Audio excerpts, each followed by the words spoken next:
Hello children, कुसुम ma'am की online class में आपका स्वागत है। प्यारे बच्चों, आज हम 5वीं क्लास की गणित की पाठ्य पुस्तक गणित का जादू का चैप्टर 3 कितने वर्ग में आने वाले सवालों को हल करना सीखेंगे। वीडियो शुरू करने से पहले एक और बात बच्चों, अगर आपको मेरी वीडियो अच्छी लगी हो तो प्लीज़ लाइक भी करें और साथ में ही अपने दोस्तों के साथ से शेयर भी करें। और अगर आपने अभी तक मेरे चैनल को सब्सक्राइब नहीं किया है तो चैनल को सब्सक्राइब भी करें और साथ में दिए बेल आइकन को जरूर प्रेस करें। अगर आपने एक बार मेरे चैनल को सब्सक्राइब कर लिया तो बच्चों आपको फ़ायदा ये होगा कि आपको कहीं पर भी ट्यूशन के लिए जाने की ज़रूरत नहीं होगी। आपको जो भी कुछ समझ में नहीं आएगा, आपके सिलेबस के अकॉर्डिंग मैंने सभी वीडियोस बना रखी है और वो वीडियोस आपको मेरे चैनल की प्लेलिस्ट पर ही नज़र आएंगी। यानी कि आपको मेरे पूरे चैनल में ढूंढना नहीं है कि मेरी वीडियोस कहाँ हैं। आप चैनल की प्लेलिस्ट में जाइए और वहाँ पर कक्षा 5वीं प्लेलिस्ट लिखा मिलेगा और उस पर आप टच करके आसानी से जो भी आपको समझ में नहीं आता है उसी की वीडियो देख सकते हैं। तो देखिए, लेट्स स्टार्ट चैप्टर 3 कितने वर्ग। अब यहाँ पर देखो बच्चों, सबसे पहले तो एक देखो यहाँ ग्रिड दे रखा है ना, बिंदु बिंदु लगा रखे हैं इसमें और इसने कहा है कि बिंदुओं से बनाए गए वर्ग की एक भुजा को मापो। ऐसे 12 वर्गों की मदद से अलग अलग तरह की ऐसी जितनी भी आयतें बन सके बनाओ। तो अब यहाँ इसने कहा है ये जो बिंदु है उनसे हमें एक वर्ग की एक भुजा को मापो। यानी कि यहाँ पर देखो एक वर्ग दे रखा है और अगर आप इस वर्ग को अपने स्केल से मापेंगे बच्चों तो ये 1 सेंटीमीटर इसकी एक भुजा आपको नजर आएगी, 1 सेंटीमीटर। ठीक है, इसी तरह से अब ये कहता है कि ऐसे ही 12 वर्गों की मदद से आपको अलग अलग तरह की जितनी भी आयत बन सकती है वो आपको यहाँ पर बनानी है। और सबसे पहले तो आप बच्चों ये जानो कि आयत क्या होती है। आयत यहाँ पर देखो, ये एक पूरा जो ग्रिड दे रखा है ये भी एक आयत है। और आयत क्या होती है? आयत एक ऐसी आकृति होती है जिसकी आमने सामने की दोनों भुजाएं बराबर होती है। जैसे देखो, इसके इक्वल ये वाली है और इसके इक्वल ये वाली है। ठीक है, दोनों भुजाएं आमने सामने की भुजाएं जिसकी बराबर हो। और एक होता है वर्ग यानी कि स्क्वायर, और उसमें क्या होता है, जैसे कि ये रहा, ये है एक वर्ग यानी कि स्क्वायर और इसकी चारों भुजाएं बराबर होती है। अंतर सीख लो बच्चों, ये एक वर्ग है और अगर हम इसको पूरे को ले लेते हैं तो ये एक रेक्टेंगल यानी कि आयत है। अब बात आती है, इसने कहा है कि 12 वर्गों की मदद से आपको जितनी आयत बन सकती है इसमें बनाएं। तो देखो हम कोशिश कर रहे हैं। यहाँ देखो 12 वर्गों से बनाना है तो देखिए 1 2 3 4 5 6 7 8 9 10 11 12 यहाँ तक हो गई ना, 12 यहाँ तक हुई है ना। और अब इस साइड भी हम वही 12 ही होंगी। ये यहाँ पर देखो मिला देते हैं और इनको जब आप काउंट करोगे, आप इनको काउंट करके देखना बच्चों ये कितनी होंगी। हाँ, अब करो, चलो काउंट, बताओ कितनी है। ये भी 12 ही है। देखो 1 2 3 4 5 6 7 8 9 10 11 12 है ना। तो 12 से जो है वर्गों से एक आयत बन गई है। इसी तरह से हम एक और आयत भी बना सकते हैं। यहाँ पर 12 वर्गों से ही एक और आयत बन जाएगी। जो ऊपर वाली आयत बनी थी उसके बिल्कुल इक्वल जो है ये आयत बन गई है। अब ये कहता है और भी कोई आयत जितनी भी इसमें बन सकती है उतनी ही हमें बनानी है। अब यहाँ देखिए, जैसे 1 2 3 3 से यहाँ पर ले लेते हैं हम। ठीक है, अब ये देखिए, अब इसको हम काउंट करेंगे और फिर देखेंगे ये कितनी है। देखिए 1 2 3 4 5 6 7 8 9 10 11 12 12 हो गई ना। अब एक बार ये वाली मैं समझा देती हूँ बच्चों। ये देखिए, यहाँ हमें वर्गों की इससे बनानी थी तो देखो 1 वर्ग 2 वर्ग ये अलग अलग हैं। इस तरह से हम कर सकते हैं, आपको करके और फिर काउंट करके देखना है। ये 12 वर्ग ही मिलेंगे, ये भी 12 वर्ग हैं। अब ये देखिए, इनको काउंट करके देखोगे तो ये भी 12 वर्ग हैं। ठीक है। इसी तरह से 1 2 3 4 5 6 7 8 9 10 11 12, तो यहाँ पर एक आयत ये भी बन जाएगी, है ना।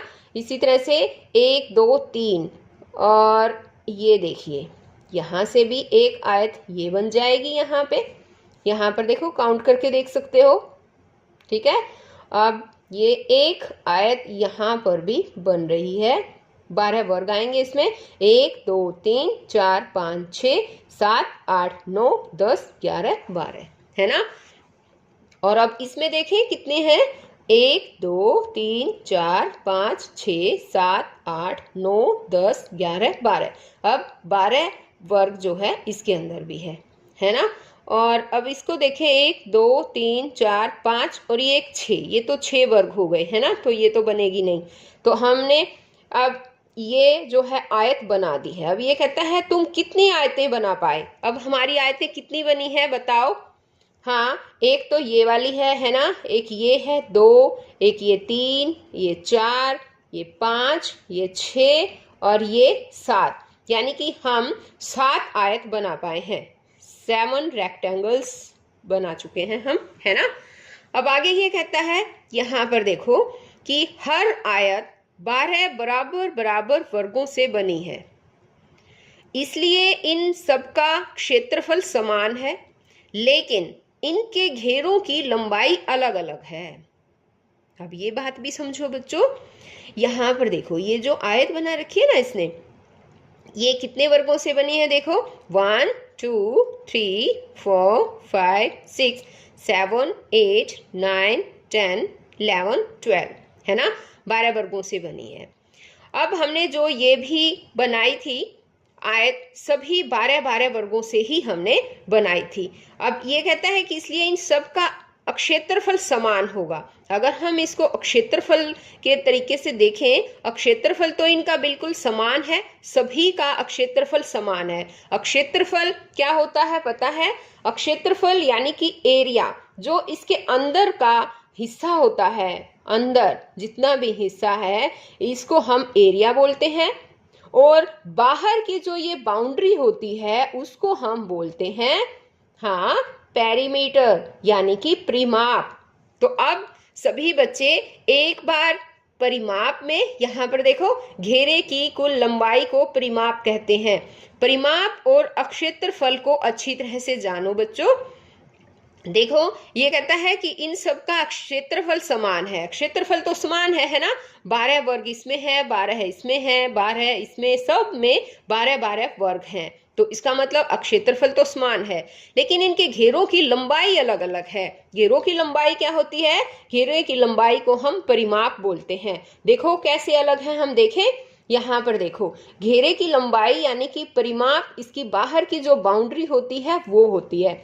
अब देखो ये कितनी है, 1, ये 2 3 4 5 6 7 8 9 10 11 12, है ना, और ये 13 है, ये 14 15 16 17 18 19 20 21 22 23 24 25 26, तो ये कितनी हुई, हाँ, इसका पेरीमीटर कितना हुआ, पेरीमीटर हुआ इसका 26 सेंटीमीटर, यानी कि 26 सेंटीमीटर।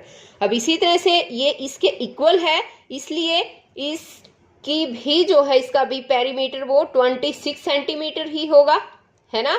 अब इसका देखते हैं, देखिए एक बार हमें क्या करना है, ये जितने भी वो दे रखे हैं इन्हीं को हमें काउंट करना है, बाहर की बाउंड्री को ही काउंट करना है बच्चों, यानी जितने वर्ग है ना ये बाहर वाले, इनको ही काउंट करना है बस।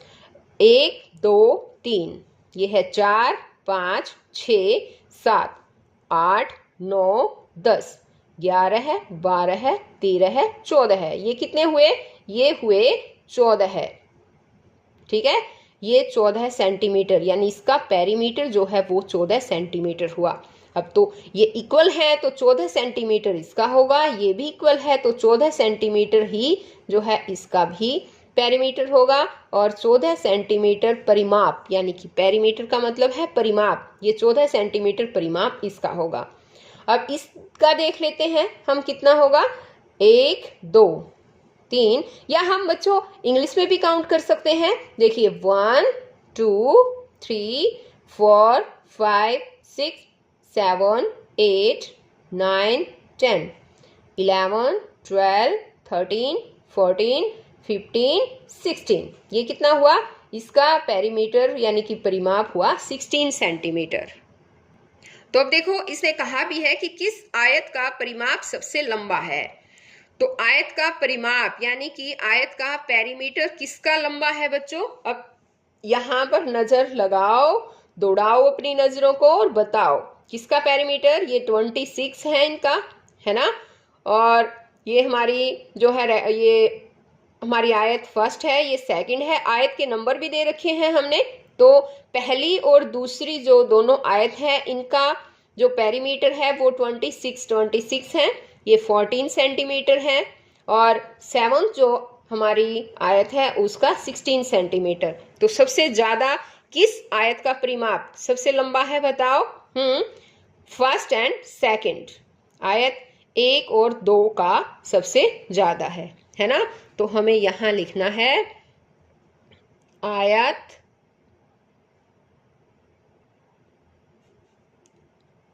1 एंड 2 यानी फर्स्ट एंड सेकंड, आयत 1 और 2 इनका जो है वो सबसे लंबा है। अब कहता है किस आयत का परिमाप सबसे छोटा है? किस आयत का सबसे छोटा है बताओ? 14 सबसे छोटा है ना। और 14 किसका है?